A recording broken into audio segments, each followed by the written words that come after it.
आप एक बहरी जहाज के ऊपर हैं और अचानक उस जहाज के ऊपर मिसाइल अटैक हो जाता है। What action you shall take? I shall jump into the sea. I shall help nearby people if possible and move to a safe place. मैं लाइफ जैक लेकर लाइफ बोट की तरफ भागूंगा। I have no clue. Maybe I died of a heart attack. Missile attack के बाद तो ship जलकर डूब जाएगा। हम बचेंगे तो कुछ कर पाएंगे। इन मिसाइल ने कितने बेगुनाह लोगों की जान ली। अपनी और अपने शिप के लोगों की जान बचाने के लिए कुछ भी करूंगा। ये एक ऐसा सवाल है जो कि हर सीमैन जो इस वक्त जहाज पर मौजूद है और खास तौर पर अगर वो स्ट्रेट ऑफ हॉर्मोज के करीब है या पर्शियन गल्फ के अंदर सेल कर रहा है तो वो अपने आप से पूछता है। और यही सवाल मुझसे पिछले कई दिनों में कई बार कई लोगों ने पूछा, तो मैंने सोचा कि इसके ऊपर एक वीडियो बनानी चाहिए और आप लोगों को बताना चाहिए कि सीमैन क्या सोचता है कि जब उसके जहाज पर मिसाइल अटैक हो तो वो क्या एक्शन लेगा। आम आदमी की तरह सीमैन की सोच नहीं होती। I shall do whatever I can to save my crew and my ship. मैं अल्लाह के फजल से अपने जहाज को जलने और डूबने नहीं दूंगा। हम बहरी मल्लाह अपनी जान से ज्यादा अपने शिप से प्यार करते हैं। हम लोग ये इस बात पे बिलीव करते हैं कि अगर हमारा शिप सेफ है तो हम सेफ हैं। There is no another island better than the ship. I shall follow the captain's order and be ready to fight with fire. तूफान से टकरा जाने वाले मर्चेंट नेवी के ऑफिसर्स एंड रेटिंग्स हमेशा किसी भी किस्म की मुश्किल से टकराने के लिए तैयार रहते हैं और वो फ्रीक्वेंटली जहाज पर ड्रिल्स भी करते रहते हैं ताकि in case of any kind of emergency they shall be prepare to deal with them. Normally हर मर्चेंट शिप पर एवरी 15 डेज एक फायर और एक अबंडेंस शिप ड्रिल की जाती है, जिसका मकसद यही होता है कि किसी भी किस्म की इमरजेंसी की सिचुएशन में सीमैन प्रिपेयर्ड हो इमीडिएट रिस्पॉन्स करने के लिए।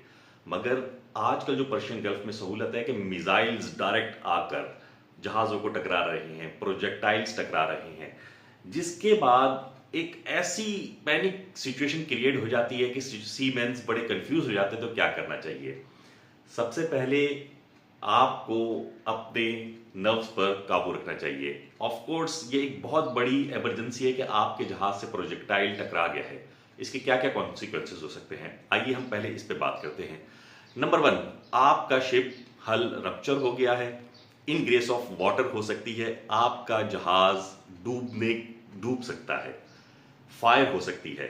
आपको एबंडेंट शिप के लिए तैयार रहना होगा, आपको फायर फाइटिंग के लिए तैयार रहना होगा। आपके जहाज के जितने फायर फाइटिंग इक्विपमेंट्स हैं उन सबको रेडी रखना होगा। अगर आपका जहाज एक टैंकर है तो आपके जहाज पर इनर्ट गैस सिस्टम होता है, उसे तैयार रखिए, स्टैंड बाय पे रखिए कि इन केस ऑफ कार्गो फायर आप फौरन उसे यूज कर सके। फिक्स्ड फोम सिस्टम या फिक्स्ड फायर फाइटिंग सिस्टम जो भी आपके जहाज पर नस्ब है उसे आप रेडी टू यूज रखिए और अपने क्रू को बार बार उसकी ड्रिल्स करवाइए, उसे यूज करने का तरीका बताइए कि अगर कोई सिंगल मैन भी उस मिसाइल अटैक में बच जाता है तो वो अपने जहाज को और बाकी जो जख्मी क्रू है उनको बचाने के लिए एफर्ट्स कर सके।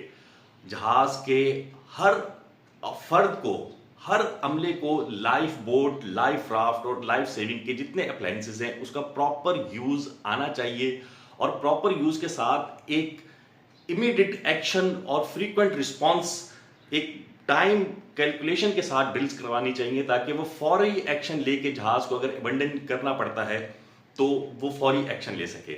मैं आपको बताता चलूं कि कोई भी सीमैन अपने जहाज को अबंडन करना नहीं चाहता। हम सीमैन वो लोग हैं जो अपने जहाज के साथ डूबना और मरना पसंद करते हैं क्योंकि हम अपने जहाज से प्यार करते हैं। लेकिन अगर सिचुएशन ऐसी हो जाए कि अपने जहाज को छोड़ना पड़े तो जिंदगी बचाना, life saving is a biggest thing in the world. आपने एक बहुत बड़ा आर्ट भी है कि आपने इस मुश्किल सिचुएशन को कैसे डील करना है और आपने अपनी जान कैसे बचानी है।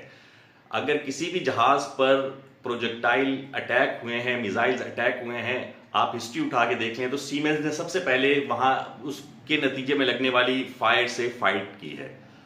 अगर वो उस फाइट में नाकाम हो गए हैं और वो समझने लगे हैं कि अब हमारा बचना या ये हमारी सेफ्टी के लिए ठीक नहीं है, तब उन्होंने जाके जहाज को अबंडन किया है।